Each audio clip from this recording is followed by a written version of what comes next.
Pakistan cricket की तारीख का अगर हम अच्छी तरह जायजा लें तो ये बात बिल्कुल साफ नजर आती है कि यहाँ शायद ही किसी खिलाड़ी को इतनी ज्यादा मोहब्बत और प्यार मिला हो और साथ ही इतनी ज्यादा सख्त तनकीद का सामना भी करना पड़ा हो जितना बाबर आजम को अपने अब तक के कैरियर में मिला है, क्योंकि वो एक ऐसे जबरदस्त बल्लेबाज के तौर पर सामने आए जिन्होंने विराट कोहली, स्टीव स्मिथ और केन विलियमसन जैसे दुनिया के बड़े बड़े खिलाड़ियों के बनाए हुए रिकॉर्ड को बहुत आसानी से तोड़ दिया और सालों तक इंटरनेशनल क्रिकेट काउंसिल यानी आईसीसी की वनडे रैंकिंग में पहले नंबर पर रहे, जिसकी वजह से पूरी दुनिया के क्रिकेट फैंस ने उन्हें प्यार से पाकिस्तान क्रिकेट का किंग कहना शुरू कर दिया। लेकिन जैसे ही बात उनकी इनफरादी बैटिंग से हटकर टीम की कप्तानी की आती है तो पूरी कहानी बिल्कुल बदल जाती है और गुज़श्ता कुछ अरसे से पाकिस्तानी क्रिकेट फैंस और क्रिकेट के माहिरीन के दरमियान सिर्फ एक ही सवाल घूम रहा है कि क्या बाबर आजम का बतौर कप्तान कैरियर हमेशा के लिए खत्म हो चुका है और क्या वो अब कभी पाकिस्तान टीम की क़यादत करते हुए मैदान में नजर नहीं आएंगे, या फिर ये उनका सिर्फ एक बुरा वक्त है जिससे गुजरकर वो एक बार फिर शानदार वापसी करेंगे।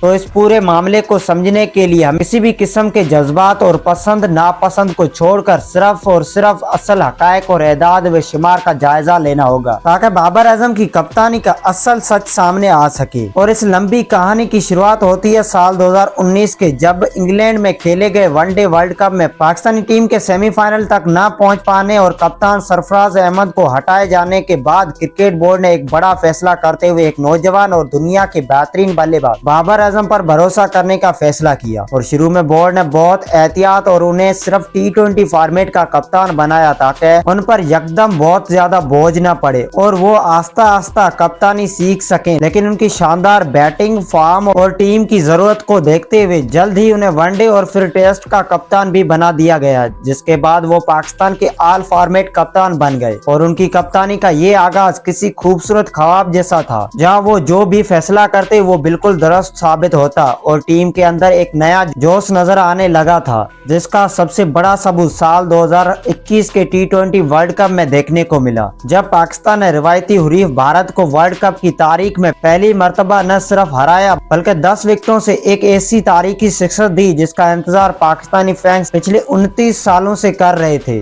और इस रात के बाद बाबर आजम सिर्फ एक आम कप्तान नहीं रहे थे बल्कि वो पूरे पाकिस्तान के हीरो बन चुके थे, जिनकी क़यादत में टीम के तमाम खिलाड़ी मुतहद नजर आते थे और हर जगह सिर्फ बाबर आजम के नाम के चर्चे हो रहे थे। और उन्होंने इस सिलसिले को जारी रखते हुए पाकिस्तान को साल 2022 के एशिया कप के फाइनल और फिर उसी साल ऑस्ट्रेलिया में होने वाली T20 वर्ल्ड कप के फाइनल तक पहुंचाया, जबकि उनकी कप्तानी में ही पाकिस्तान की टीम तारीख में पहली बार वनडे में दुनिया की नंबर 1 टीम भी बनी। लेकिन क्रिकेट का ये असूल है कि यहाँ अच्छा वक्त जितनी जल्दी आता है, बुरा वक्त उससे भी ज्यादा तेजी से दस्तक देता है, क्योंकि जब आप जीत रहे होते हैं तो आपकी तमाम खामियां छुप जाती हैं, लेकिन जैसे ही टीम हारना शुरू होती है तो वही पुरानी खामियां अचानक सबके सामने आ जाती हैं। और बाबर आजम की कप्तानी के ज़वाल की शुरुआत साल 2023 के एशिया कप से हुई, जहां पाकिस्तान को भारत के हाथों बहुत बुरी शिकस्त का सामना करना पड़ा और टीम फाइनल तक भी न पहुंच सकी, जिसके फौरन बाद भारत में होने वाले वनडे वर्ल्ड कप में पाकिस्तान टीम सेमीफाइनल की दौड़ से बाहर हो गई। लेकिन सबसे बड़ा झटका वो मैच था जहां पाकिस्तान को अफगानिस्तान के हाथों हार का सामना करना पड़ा, जो कि वर्ल्ड कप की तारीख में अफगानिस्तान से पाकिस्तान की पहली शिकस्त थी। और इस खराब कारकर्दगी के बाद फैंस का गुस्सा अरूज पर पहुंच गया और पहली बार बाबर आजम की कप्तानी की दफाई अंदाज पर खुलकर तनकीद शुरू हुई, जहां माहिरीन का कहना था कि अगर बाबर आजम मैदान के अंदर जदीद क्रिकेट के हिसाब से फैसले नहीं करते और वो कुछ नया सोचने की कोशिश नहीं करते, बल्कि जब सामने वाली टीम दबाव में होती है तो वो जारियत दिखाने के बजाय रन्स रोकने के लिए फील्ड पीछे कर देते हैं, जिसकी वजह से बल्लेबाज आसानी से सिंगल्स लेकर सेट हो जाते हैं। और इस वर्ल्ड कप के बाद प्रेशर इतना बढ़ गया कि बाबर आजम को कप्तानी से इस्तीफा देना पड़ा, जिसके बाद पीसीबी ने शान मसूद को टेस्ट और शाहीन शाह अफरीदी को T20 का नया कप्तान बना दिया। और यहाँ से सबको लगा कि अब बाबर आजम की कप्तानी का दौर हमेशा के लिए खत्म हो चुका है। लेकिन पाकिस्तान क्रिकेट बोर्ड की सियासत किसी फिल्मी कहानी से कम नहीं है, जहाँ फैसले रातों रात बदल जाते हैं, क्योंकि शाहीन शाह अफरीदी को सिर्फ एक सीरीज के बाद कप्तानी से हटा दिया गया और बोर्ड में तब्दीलियों के बाद बाबर आजम को एक बार फिर व्हाइट बॉल क्रिकेट का कप्तान बना दिया गया।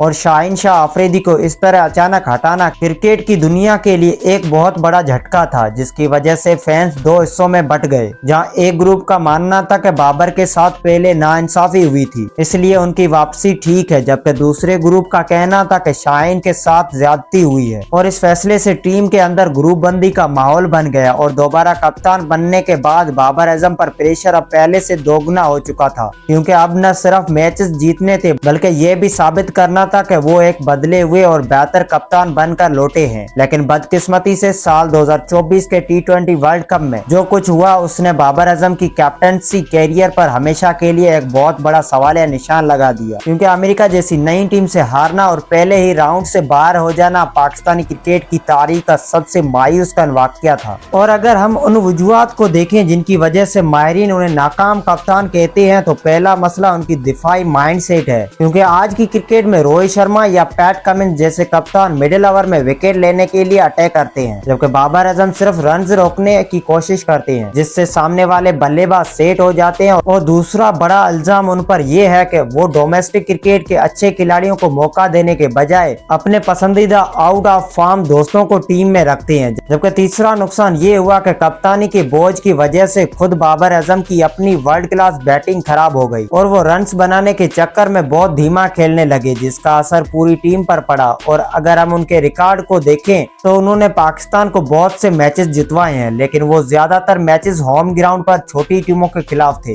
जबकि बड़े ICC टूर्नामेंट्स और दुनिया की बड़ी टीमों के खिलाफ उनकी कप्तानी का ग्राफ हमेशा नीचे रहा है, क्योंकि तारीख कप्तान को उसके जीते हुए आम मैचों से नहीं बल्कि बड़ी ट्रॉफियों से याद रखती है। और अब अगर हम इस सवाल पर आए कि क्या अब बाबर आजम का कप्तानी का कैरियर वाकई हमेशा के लिए खत्म हो चुका है, तो मौजूदा हालात को देखकर साफ लगता है कि जी हाँ, वो दोबारा कप्तान नहीं बनेंगे, क्योंकि अब क्रिकेट बोर्ड और सिलेक्टर्स नए खिलाड़ियों के साथ आगे की सोच रहे हैं ताकि टीम को एक नया और निडर अंदाज दिया जा सके। लेकिन ये फैसला बाबर आजम के लिए बिल्कुल भी बुरा नहीं है, क्योंकि माजी में जब सचिन तेंदुलकर और विराट कोहली ने कप्तानी छोड़ी तो उन पर से प्रेशर हट गया और उन्होंने दोबारा रन्स के पहाड़ खड़े कर दिए। और अब 2026 में बाबर आजम भी जवान है, फिट है और उनके अंदर बहुत क्रिकेट बाकी है, इसलिए अगर वो कप्तानी की सियासत और ज़हनी दबाव से आजाद होकर सिर्फ अपनी बैटिंग पर ध्यान दे तो वो दुनिया के तमाम बड़े रिकॉर्ड तोड़ सकते हैं। क्योंकि पाकिस्तान को इस वक्त एक कमजोर कप्तान बाबर की जरूरत नहीं है, बल्कि उस किंग बाबर की जरूरत है जो मैदान में जाकर रन्स की बारिश कर दे, क्योंकि कप्तानी और ओहदे तो आते जाते रहते हैं लेकिन खिलाड़ी की क्लास हमेशा रहेगी। और फैंस को उम्मीद है कि अब बाबर आजम एक खालिस बल्लेबाज के तौर पर वो पुराने कारनामे दोबारा दिखाएंगे। तो दोस्तों, आपके ख्याल में क्या बाबर आजम को दोबारा कभी पाकिस्तान का कप्तान बनना चाहिए या अब उन्हें सिर्फ अपनी बैटिंग पर फोकस करना चाहिए? अपनी राय का इज़हार नीचे कमेंट सेक्शन में जरूर करें और अगर वीडियो पसंद आई हो तो इसे लाइक और चैनल को सब्सक्राइब करना मत भूलें। हम आपसे मिलते हैं किसी और वीडियो में, तब तक के लिए बाय बाय।